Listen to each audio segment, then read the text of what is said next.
So I don't know how to review this movie. I feel like this is going to be a short one, but at least I want to give you my thoughts on it without spoiling anything, because I think this movie is better left to people that, if they want to see this movie, it's better you don't know anything about it. But I will start off with the trailer, and I did watch this trailer just to make sure that hopefully it doesn't give anything away. But you can always skip ahead. It's about a minute and a half. You can always skip ahead past it and listen to some of my thoughts. I promise you, I will not spoil this movie for those who have or haven't seen it. But I do have a lot of thoughts on it, and in typical movie thoughts fashion, I will not be reviewing this movie, but whether it's worth a view or whether it is not. And we'll go from there. So let's start off with the trailer.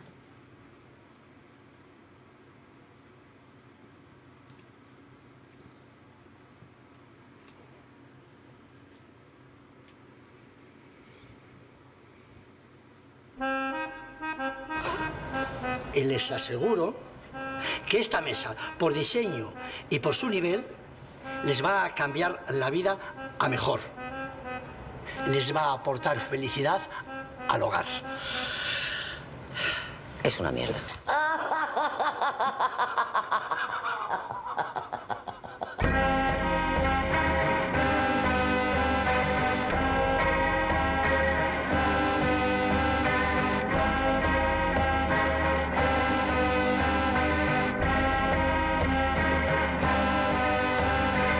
A ver, ¿usted nos ve felices gracias a la puta mesita? ¿Usted cree que nos está aportando felicidad?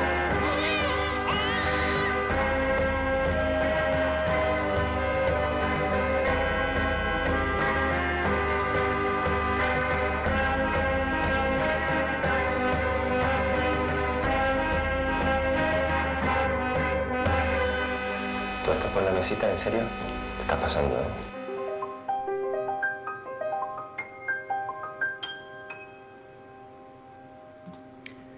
Okay, so there you have it. All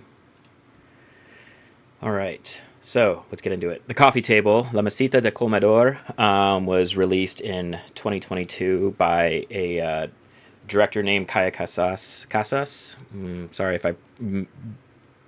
I butchered your name. I'm not familiar with this director. From what I know, he's done a couple of shorts and won him a lot of awards, which I definitely will want to check out. And then he did a feature called Killing God, I believe, in 2017.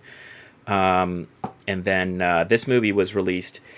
Technically, it was released in 2022. I had just started hearing about it through the interwebs and some reviewers about this movie and how polarizing it is. So you could describe it as a horror. You could describe it as a horror comedy, a drama. It kind of encapsulates a lot of different things in it. So I'm not going to go into the plot.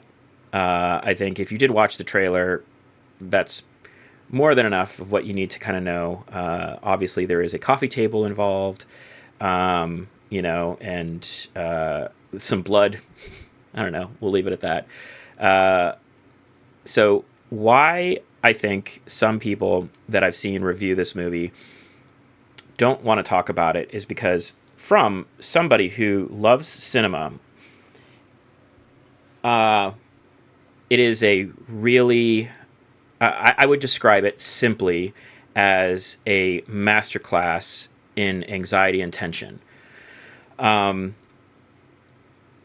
And if you appreciate those feelings, and deep empathy is really kind of at the heart of, I think, a good movie in the type of genre or style that this movie tries to portray. It is done really, really well in that fashion. Obviously, the performances were really good. The cinematography was good. I would classify it as an independent film. very independent. I think they shot it, I believe, and I could be wrong, but I believe they shot this thing in like 10 days.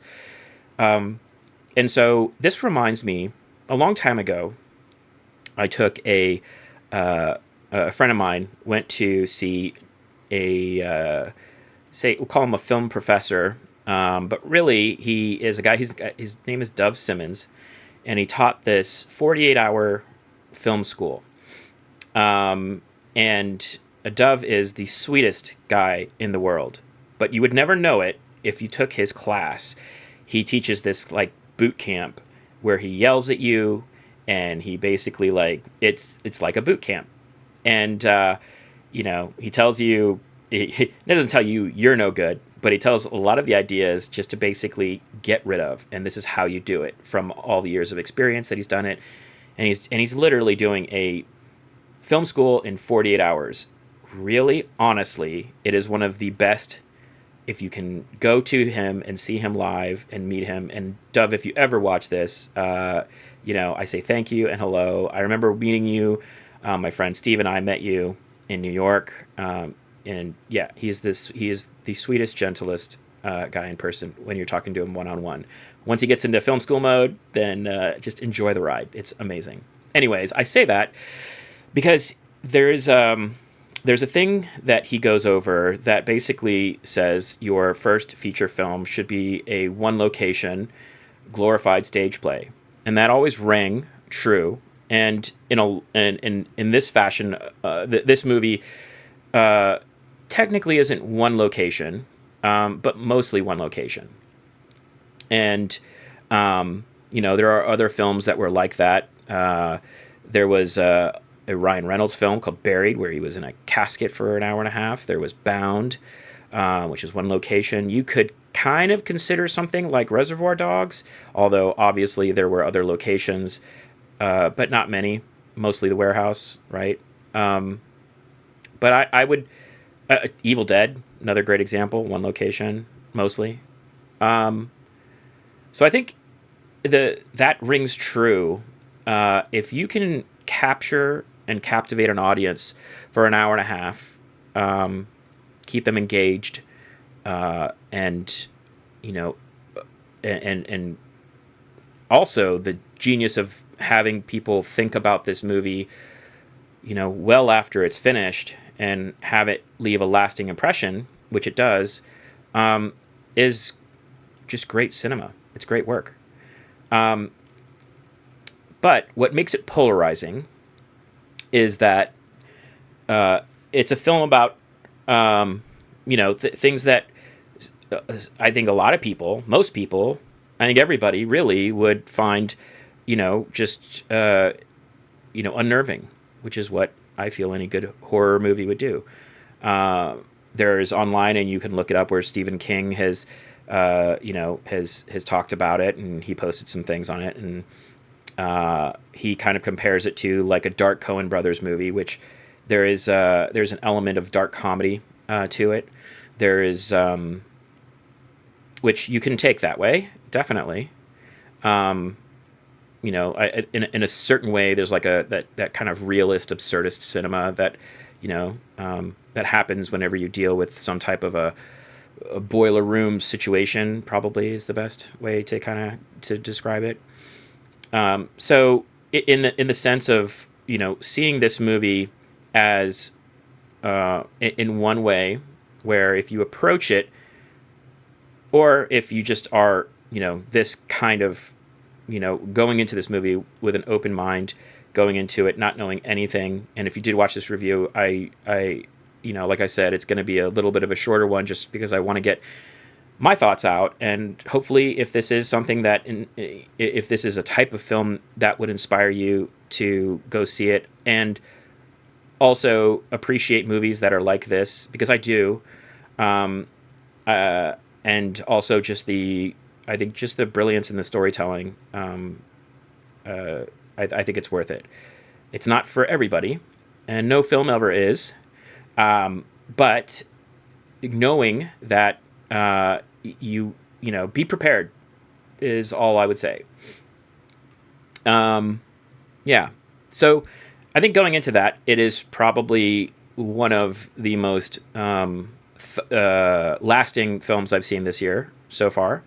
And definitely, you could compare it independent cinema, studio cinema, or whatever class you want to kind of put this in. I think as just a film, a work of art, a performance by the director, writer, or writers, and the actors, everybody involved, the DP. I think everybody did a really great job. And if this is true that this movie was shot in 10 days, great. Like, you can tell a great story very simply if you can focus in on those key things. And going back to that Dove Simmons thing, it's like you can kind of see a genius in a director, or at least a talent in a director that is willing to tell brave stories, and also be able to tell it well enough that it will capture you, and arrest you for the duration of the movie.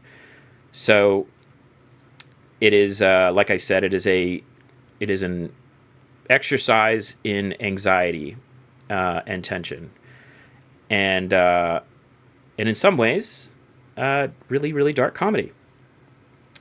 So we'll leave it at that. And I don't apologize for being very vague with this, but I really don't want to ruin this, or I don't want to be responsible for ruining this film for people to experience for themselves, because I think we're so used to the age of where everything is online and you see things, and it's beautiful to go into an experience not knowing anything and be moved by that experience. That should be kind of the kind of experience any kind of art. And I said experience a lot, but it's the best way, I think, to go into a project, especially with something that is so time consuming, that is the film industry, and something that requires a whole team to get behind and work on and be a part of, and believe in it. It's always a minor miracle when something gets done, and it's a major miracle when something gets done and it's really good. So we live for those major miracles, and we live for the minor miracles. I think as somebody who is a filmmaker, like myself, and is constantly trying to, be inspired by other people's work, I find this inspiring in the craft, in how they tell the story, where they're willing to go to tell the story, and so it's recommended on those terms. So anyways, I will leave it at that. And, so what are we, 13 minutes in? It's just a shorter review than I normally do. Usually they're about a half an hour long. And if you've made it this far, I appreciate it. And, like and subscribe, and comment if you have, anything on this.